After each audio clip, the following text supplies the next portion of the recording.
అందరికీ నమస్కారం. మనం తల్లిదండ్రులుగా మన బిడ్డలకి ఏమి ఇచ్చుకోవాలా అంటే రైతు పరంగా అయితే ఫలాలు ఎక్కువ సంపాదించాలా మా బిడ్డకి, ఉద్యోగస్తురాలు అయితే బాగా చదివించి మంచి ఉద్యోగ పొజిషన్లో ఉండాలని చెప్పి ఒక తల్లిదండ్రులుగా అనుకుంటాం, కోరుకుంటాం, ఇస్తుంటాం కూడా. కానీ ఇక్కడ ఏంటంటే మా దురదృష్టకరం ఏంటంటే మా వదిన చనిపోయింది. కానీ మా అబ్బాయికి ఏమో ఏదో సంపాదించి పెట్టిపోయింది మా వదిన గారు. కానీ తల్లిదండ్రులు బిడ్డలు ఏమనుకుంటారు, మా మా మా నాన్నకి ఏమి ఇవ్వాలి, మా అమ్మకి ఏమి ఇవ్వాలి అని ఎవరు అనుకోరు. ఏ కాడికి ఇచ్చిందే తీసుకోవాలని అనుకుంటారు. కానీ మా అబ్బాయి గొప్ప నిర్ణయం ఏంటంటే ఆస్తి పరంగా ఇచ్చిండు, కానీ అది ఆమె ఏదైనా ఇవ్వగలుగుతుంది. కానీ మా బతుకుంటే ఖచ్చితంగా ఏదో ఒకటి ఇచ్చుకునేవాడే. కానీ మా బతకలేదు కాబట్టి మా టైం బాగలేక అదేవిధంగా మా అబ్బాయి ఆ తొలి బుక్కు మా వదిన గారికి అంకితం ఇస్తున్నాడు. తల్లికి ఏదో సంతోషంగా ఉండాలి, మా అబ్బాయిని సంతోషపడుతుంది తల్లిదండ్రులు. కానీ ఇప్పుడు అట్ట కాదు. మా వదిన పైన ఎక్కడున్నా బాగుంటుంది. అదేవిధంగా మా పెద్ద అబ్బాయి బుక్ ఆమెకి అంకితం ఇస్తున్నాడు. అదేవిధంగా తొలి బుక్ తీసుకొచ్చి విడుదలైన రోజు మా వదిన సమాధి గారు ఇది ఇక్కడ తీసుకొచ్చి ఆమెకి పెట్టి అంటే అంకితం ఉంటే ఇచ్చిన ఆమె ఉంటే ఇంకా సంతోషపడి ఉండేవాళ్ళే. కానీ ఆమె లేదు కాబట్టి మాకు బాధాకరం విషయం అది. ఆ విధంగా తల్లిదండ్రులు ఏదో ఇస్తున్నారు బిడ్డలకి. కానీ ఇప్పుడు రివర్స్, మా పెద్ద అబ్బాయి తల్లికి ఇస్తున్నాడు. ఇది ఇదేనమ్మా నేను సాధించింది, నీకు అంకితం ఇస్తున్నాను, ఇది నువ్వు నాకు ఇచ్చిన ఒక ఆస్తి అయితే నీకు ఇంకో ఆస్తి ఇస్తున్నా అని చెప్పే లెక్క అనమాట అది. ఆ విధంగా ఇస్తున్నాడు మా పెద్ద అబ్బాయి నిర్ణయం బాగానే ఉంది. అదే బాబాయ్, ఈ ప్రపంచంలో కళ్ళెదురు కనిపించే నిజమైన దేవతల పుస్తకాలని అబ్రహం లింకన్ గారు ఆయన రచించినటువంటి బయోగ్రఫీలో అది చూడడం జరిగింది. అది ఆ విధంగా ఆ బుక్ అనేది ఇంకా మానవ జీవితం ఉన్నంత వరకు ఆ బుక్ అనేది నిలిచిపోతుంది.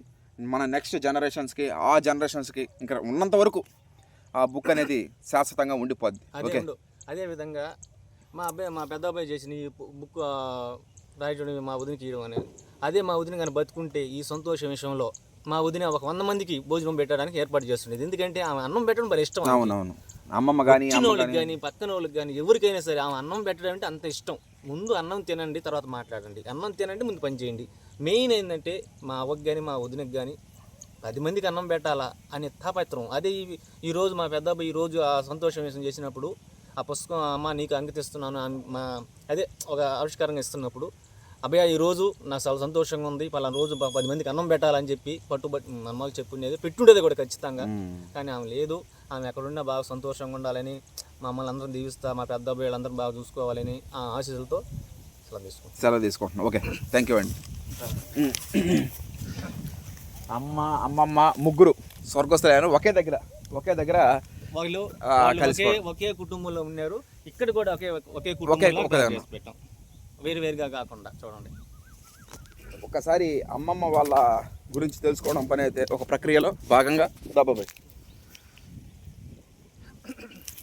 వేరుంబాక వెంకయ్య గారు, మా అమ్మ వాళ్ళ నాన్నగారు 13వ తారీఖు 2వ నెల 2015 స్వర్గస్థులైనారు. నేను అప్పుడు బీటెక్ ఇన్ఫర్మేషన్ టెక్నాలజీ శ్రీ విద్యానికేతన్లో చదువుతున్నాను.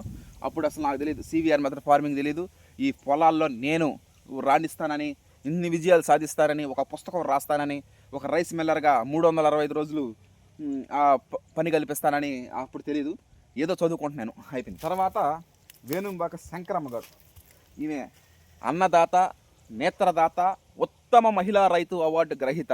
ఇప్పుడు మనం ఏ విధంగా అయితే తెలంగాణ సోనా RNR 15048 ఎన్నో రాష్ట్రాలకు 5 రాష్ట్రాలకు పంపిస్తాం, ఆ రోజుల్లో ఎద్దల బండ్లు కట్టి ఈమె నాకు ఇన్స్పిరేషన్.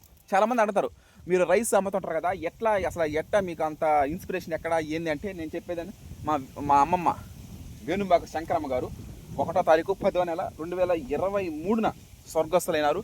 ఈమెను చూసే నేను ఇన్స్పిరేషన్ చేశాడు. దాదాపు 95-96 సంవత్సరాలు వయసు ఆమె. అన్ని సంవత్సరాలు జీవించి 2023లో స్వర్గస్థులైనారు. ఇక మా కన్న తల్లి, నాకు జన్మనిచ్చిన నా కన్న తల్లి వేటగిరి మీనాక్షి గారు 27వ తారీఖు 6వ నెల 2024 స్వర్గస్థులైనారు.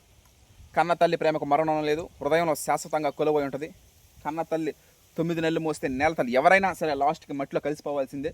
అది కాకపోతే కొంతమంది ముందుగా వెళ్తారు, కొంతమంది లేట్గా వెళ్తారు.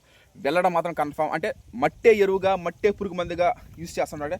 ఇప్పుడు మనిషి మట్టి అంతదంటే పురుగు పొలాల్లో జల్లితే పురుగులు చీడపులు సరిపోతాయి. అదే మనం చనిపోయాక మన పైన మట్టి వేయడం జరుగుతుంది. అంటే మనం కూడా లాస్ట్కి చివరాఖరి మట్టిలో కలిసిపోతాం.